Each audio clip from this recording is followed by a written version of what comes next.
You're listening to Uranium Spotlight Podcast, sponsored by PurePoint Uranium Group. If you're following this market closely, you'll want to explore Behind the Curve, understanding when and how the uranium market turns, a new white paper that shows investors how to spot the cues that come before uranium prices move. And now, your host, Chris Frostad. It's January 13th, 2026, and this week on Uranium Spotlight, spot prices continue to firm in a thin market.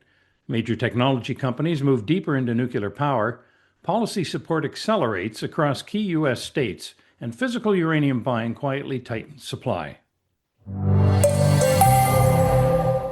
The uranium spot price closed last week at $82.55 a pound U3O8, up slightly from $82 the prior week. While the price move was modest, it occurred in a market where available supply remains limited and seller participation is restrained. Spot market liquidity continues to be thin. Producers remain focused on meeting existing contractual commitments and show little interest in supplying discretionary pounds. Intermediaries are cautious with inventory, and utilities remain selective in their spot activity. In this environment, pricing is increasingly sensitive to marginal transactions. Long-term prices were unchanged last week, underscoring the current market dynamic. Spot prices are doing the work of signaling tightening conditions, while term prices lag as utilities assess coverage needs, delivery timing, and risk. Trading patterns suggest a market tightening quietly rather than dramatically. There's no evidence of panic buying, but there is also little indication of surplus material being offered.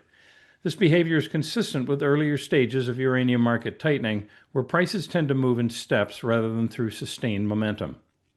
For investors, the key takeaway is that price firmness is being driven by physical availability, not sentiment. In a low-volume environment, even small purchases can influence price, reflecting a market where optional supply has already been reduced. The steady tightening we're seeing now is one of the cues discussed in Behind the Curve, the white paper that shows investors how to recognize when uranium's real move is about to start. Get it at uraniumspotlight.com.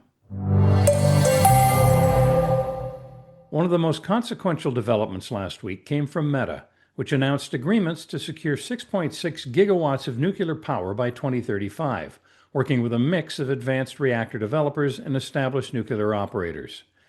The agreements include partnerships with Oklo and TerraPower alongside existing reactor operator Vistra, and build on Meta's earlier nuclear power deal with Constellation Energy.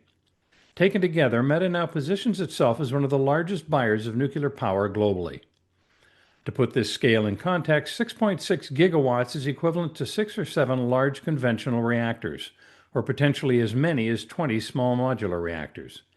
If Meta was a country, its nuclear portfolio would place it among the top nuclear power producers worldwide. What makes this development especially important is that it moves demand from intention to commitment.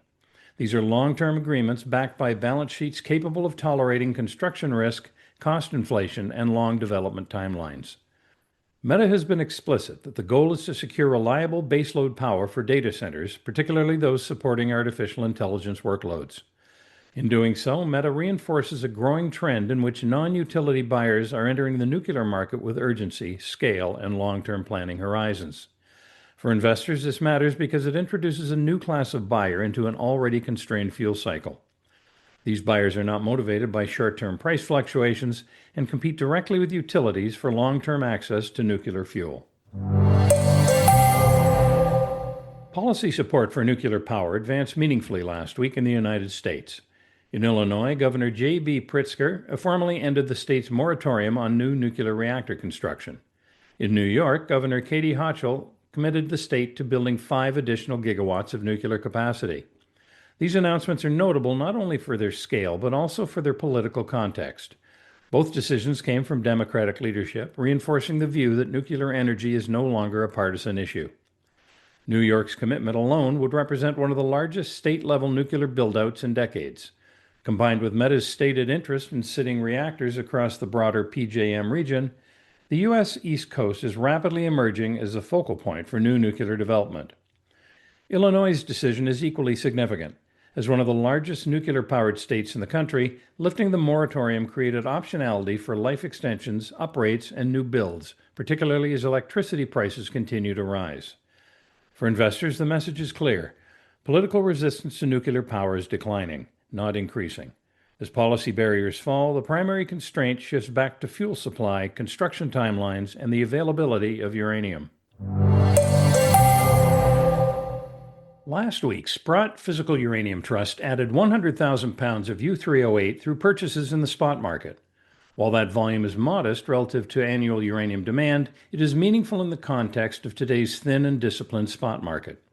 With limited material available and producers largely focused on fulfilling existing contractual obligations, incremental buying by financial players continues to remove what little optional supply remains. In this environment, purchases of this size can have a disproportionate impact on price behavior. Sprott's activity is not occurring in isolation.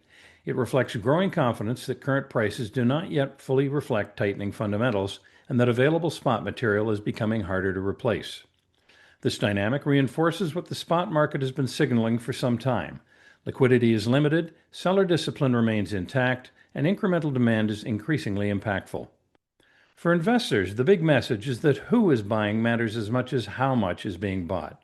When a well-known long-term financial participant like Sprott steps into a thin market, it underscores confidence in higher prices ahead and further reduces the buffer available to meet future demand.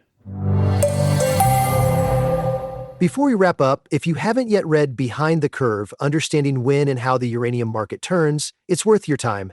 It explains the real signals that reveal when uranium prices are about to move, long before the headlines catch up. Order your Behind the Curve white paper at www.uraniumspotlight.com. You've been listening to Uranium Spotlight, your weekly podcast dedicated to the latest developments shaping the uranium fuel market and its role in the global energy landscape, sponsored by PurePoint Uranium Group. While our passion for this sector is undeniable, remember that nothing discussed here should be taken as investment advice. Our goal is to provide a clear and balanced view of the factors influencing uranium prices. Join us again next Tuesday for Uranium Spotlight.